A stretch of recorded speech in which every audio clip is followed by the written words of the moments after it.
ಬೆಂಗಳೂರಿನಲ್ಲಿ ಧಾರಾಕಾರವಾಗಿ ಮಳೆ ಸುರಿದಿದೆ. ಕಳೆದ 1 ಗಂಟೆಯಿಂದ 3 ಗಂಟೆಗೆ ಮಳೆ ಶುರುವಾಗಿದ್ದು 45 ನಿಮಿಷಗಳವರೆಗೂ ಸುರಿದಂತ ಮಳೆ ಇದೆಯಲ್ಲ ಆರ್ಭಟಿಸಿದೆ. ಗುಡುಗು ಸಹಿತ ಅಬ್ಬರಿಸಿ ಬೊಬ್ಬಿರಿದಿದೆ ವರುಣ.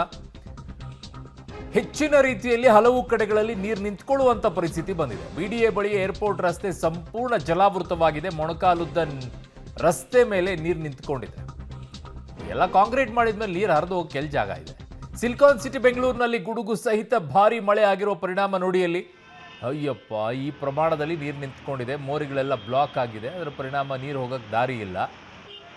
ಎಲ್ಲ ಕಡೆ ಕಾಂಕ್ರೀಟ್ ಮಯ, ನೀರು ಹೋಗಕ್ಕೆ ಜಾಗ ಇಲ್ಲ. ಅದು ಇದೆ, ಅದು ಆರಾಮಾಗಿ ತನ್ನ ಶಾಂತ ಸ್ವರೂಪದಲ್ಲಿ ನಿಂತ್ಕೊಂಡಿದೆ.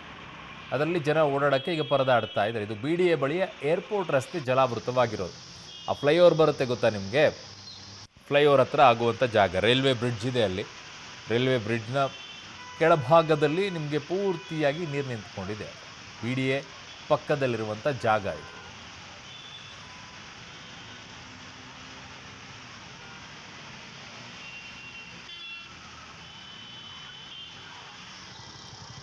ಆ ದೃಶ್ಯವನ್ನು ನೋಡ್ತಾ ಇದ್ದೆ, ನನಗೆ ಒಂಥರ ಶಾಕ್ ಆಯಿತು. ಅದಕ್ಕೆ ಸಣ್ಣಾಗಿ ಕುತ್ಕೊಂಡ್ಬಿಟ್ಟೆ.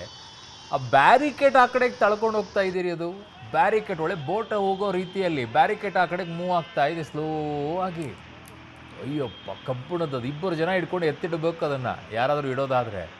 ನೀರು ಹೇಗಿರುತ್ತೆ ನಡ್ಕೊಳ್ಳಿ, ಅದು ಹೆಂಗೆ ಎಳ್ಕೊಂಡು ಹೋಗ್ತಾ ಇದೆ. ಬ್ಯಾರಿಕೇಡ್ ಆ ಕಡೆಗೆ ತೇಲ್ಕೊಂಡು ಆರಾಮಾಗಿ ಹೋಗ್ತಾ ಇದೆ ಬ್ಯಾರಿಕೇಡು.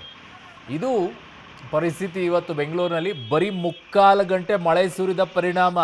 ಜಸ್ಟ್ ಇಮ್ಯಾಜಿನ್ ಮಾಡ್ಕೊಳ್ಳಿ, 45 ನಿಮಿಷ ಸುರಿದ ಒಂದೇ ಒಂದು ಧಾರಾಕಾರವಾದಂತಹ ಮಳೆಗೆ ಆಗಿರುವಂಥ ಪರಿಸ್ಥಿತಿ. ಏನಾದರೂ ಬೆಳಗ್ಗೆಯಿಂದ ಸಂಜೆಯವರೆಗೂ ಅಥವಾ 24 ಗಂಟೆ ಈ ರೀತಿಯಲ್ಲಿ ಮಳೆ ಏನಾದರೂ ಸುರಿದ್ರೆ ಬೆಂಗಳೂರಿನ ಪರಿಸ್ಥಿತಿ ಏನಾಗುತ್ತೆ ಅಂತ ನಿಮಗೆ ಕಲ್ಪನೆ ಮಾಡ್ಕೊಳ್ಳೋಕ್ಕೂ ಆಗಲ್ಲ.